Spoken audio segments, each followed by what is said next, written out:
రాష్ట్ర అవతరణ దినోత్సవ వేడుకలు ఘనంగా జరుగుతున్నాయి. సికింద్రాబాద్ పరేడ్ గ్రౌండ్ లో సీఎం రేవంత్ రెడ్డి జాతీయ జెండాను ఆవిష్కరించారు. పోలీసుల గౌరవ వందనం స్వీకరించారు. త్రివిధ దళాలు పోలీసు బలగాల పరేడ్లు నిర్వహించాయి. ఈ ఏడాది అవతరణ దినోత్సవానికి ఒక ప్రత్యేకత ఉంది.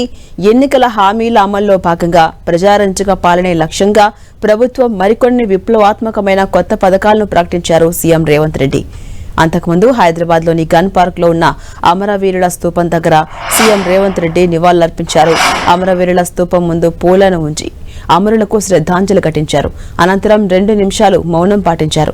రాష్ట్ర సాధన కోసం ప్రాణాలర్పించిన వారి సేవలను ఆయన గుర్తు చేసుకున్నారు.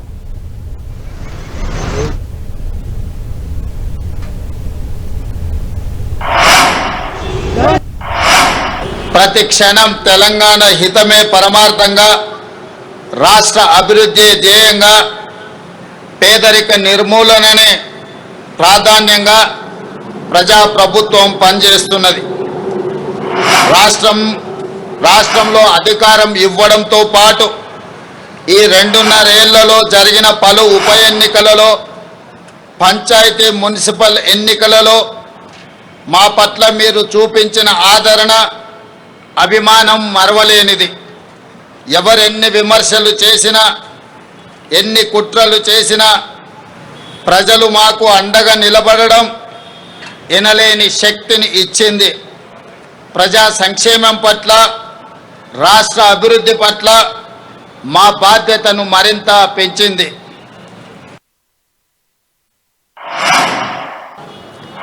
సాగు భూమి, వ్యవసాయం, రైతు ఈ 3 తెలంగాణ ఊపిరి.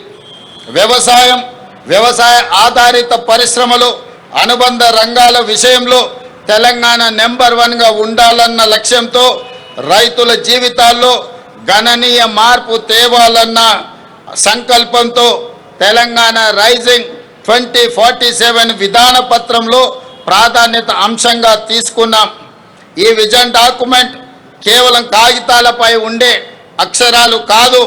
ఆదిలాబాద్ నుండి అలంపూర్ వరకు, ఖమ్మం నుండి కొడంగల్ వరకు హరిత తెలంగాణను ఆవిష్కరించే ఆలోచన. ఈ లక్ష్య సాధనలో తెలంగాణలోని ప్రతి రైతు కూలీలే సారథులు. ప్రజాప్రభుత్వం అందిస్తున్న ప్రోత్సాహకంలో వరి, మొక్కజొన్న, పత్తి పంటల విస్తీర్ణం గణనీయంగా పెరిగింది. పశు సంపద, మత్స్య రంగాలు గణనీయమైన అభివృద్ధిని సాధించాయి.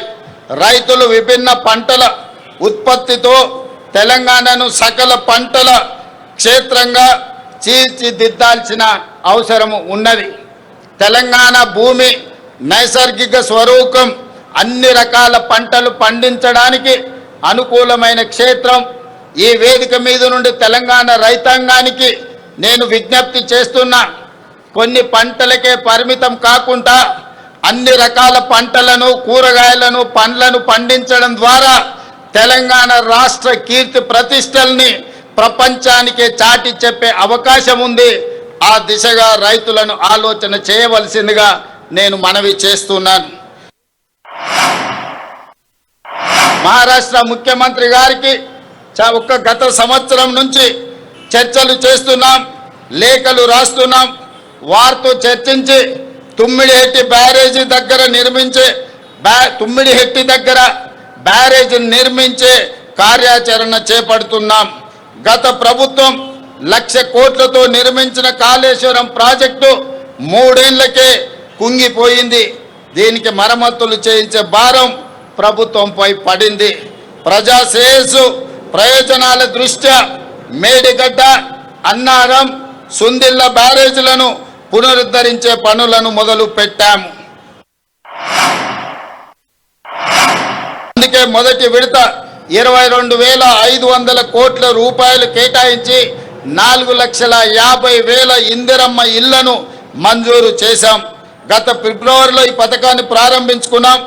కేవలం 13 నెలల కాలంలోనే రాష్ట్రంలో 1,20,000 ఇండ్లను పూర్తి చేసుకొని నిన్ననే ఆదిలాబాద్ జిల్లా నుంచి రాష్ట్రం నలుమూలల ప్రారంభోత్సవం చేసుకున్నాం. మరొక 1,00,000 ఇండ్లు సెప్టెంబర్ నెల లోపల పూర్తి చేసుకొని సెప్టెంబర్ వరకు 2,20,000 ఇండ్లను పేదలకు అంకితం చేయడం ద్వారా పేదలను ఇంటి యజమానులుగా చేసి ఆత్మగౌరవంతో బ్రతికే విధంగా ఈనాడు రాష్ట్ర ప్రభుత్వం ప్రయత్నం చేస్తుంది. అస్తిత్వం కోసం దశాబ్దాల ఉద్యమంలో ఎందరో అమరులయ్యారు. మరెందరో పోరాట యోధులుగా మన కళ్ళ ముందు నిలిచారు. వారి త్యాగాలకు తెగువకు రాష్ట్ర ఆవిర్భావ దినోత్సవ సందర్భంగా శిరస్సు వంచి నమస్కారం తెలియజేస్తున్నాను. కోటి రతనాల వీణ నా తెలంగాణ రాష్ట్ర ప్రజలకు ఆవిర్భావ దినోత్సవ శుభాకాంక్షలు. ప్రతి ఏటా త్యాగాల చరిత్రను స్మరిస్తూ రేపటి భవిష్యత్తుకు దిశానిర్దేశం చేసుకునే ఒక భావోద్వేగ సందర్భం జూన్ 2. పోరాట యోధులను గుర్తించాలని, తెలంగాణ అమరవీరుల కుటుంబాలను, తెలంగాణ ఉద్యమకారులను గుర్తించడానికి మనం కమిటీ నియమించుకున్నాం. వారి అమరవీరులు పోరాట యోధులే తెలంగాణ రాష్ట్రం. వారి త్యాగాలకు విలువలేని రాష్ట్రం జీవం లేని శరీరం లాంటిదని నేను భావిస్తాను.